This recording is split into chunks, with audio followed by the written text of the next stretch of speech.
Okay, so in the previous video, hopefully you were introduced to, right? We have sine,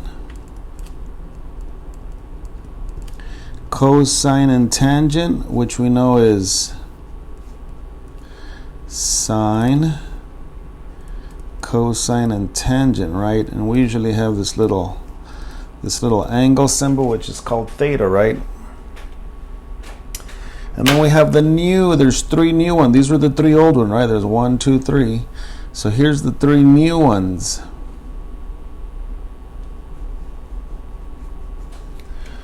The three new ones are what? Well,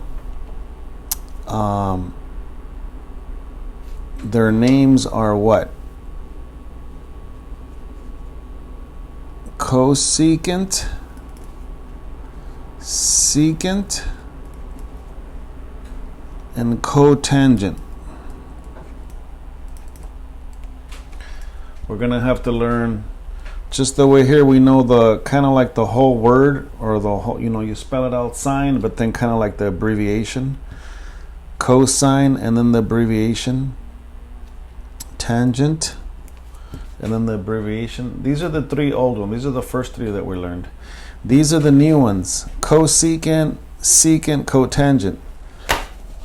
Now, if you notice, for sine we use the first three letters: sine. For cosine is COS, so it's COS. But notice that cosecant also starts with COS, so we can't use that twice. And tangent is TAN for tangent. See, these first three match the first three letters. The only one that's a trouble is the cosine. We can't use COS for cosecant. So that's why cosecant is not COS, it's CSC. Cosecant is CSC. Secant is gonna use the first three letters secant.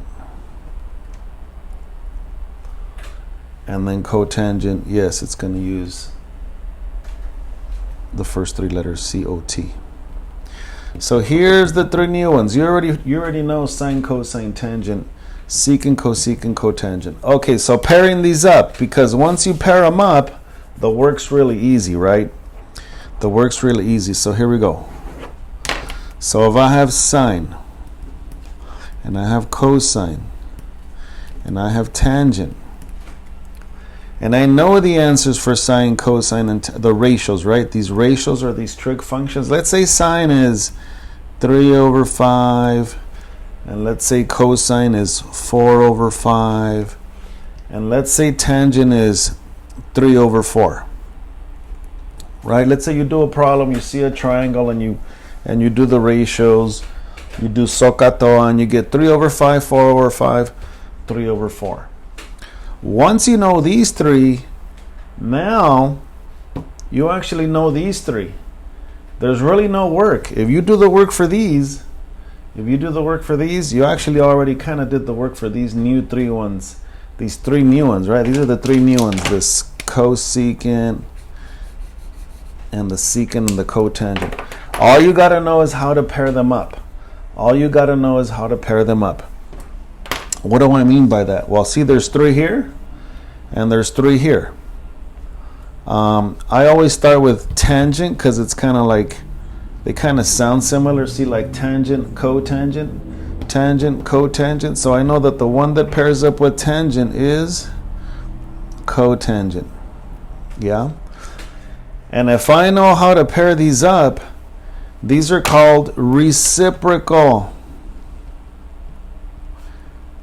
They also call them reciprocal identities.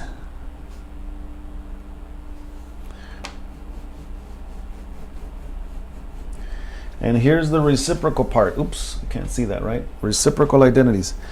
Once I know that tangent is 3 over 4, what's the reciprocal of, right? The reciprocal is when you have a fraction or a ratio and you just kind of you flip it over, right?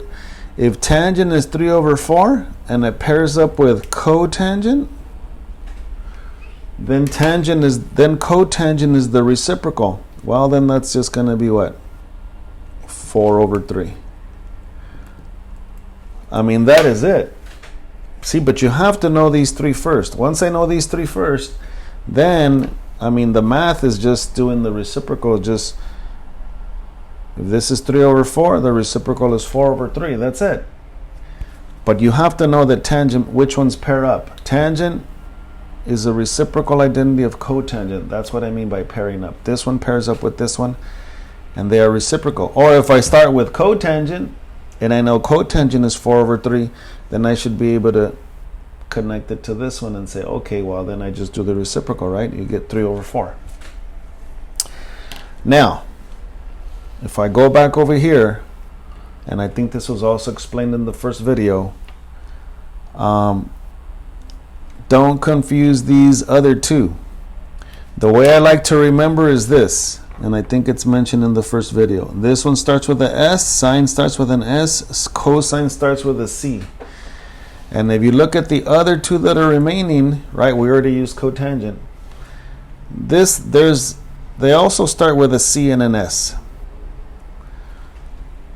Sine starts with an S, cosine with a C, and then these new ones also start with a C and an S. The main thing is this: they cannot start with the same letter. So sine that starts with S does not pair up with secant, because it also starts with an S. That means that sine has to pair up with what? With cosecant, because they have to start with they don't start with the same letter. Okay? So we already used that, and it makes sense. The only one left is secant, and cosine starts with a C. It can't pair up with these. These other two start with a C. It starts with a S.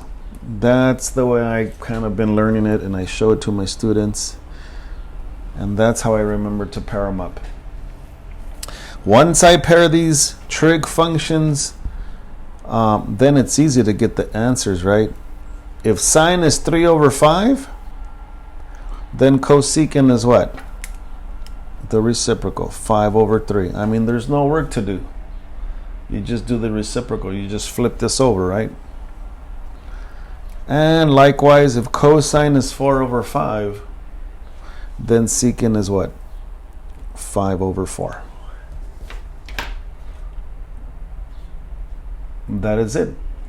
But you can't just get the answers for these directly. You have to. It's not gonna tell you, oh, find sine, cosine, tangent first, and then get these.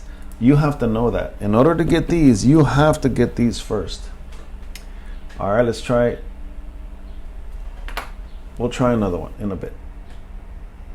Wait for the next video.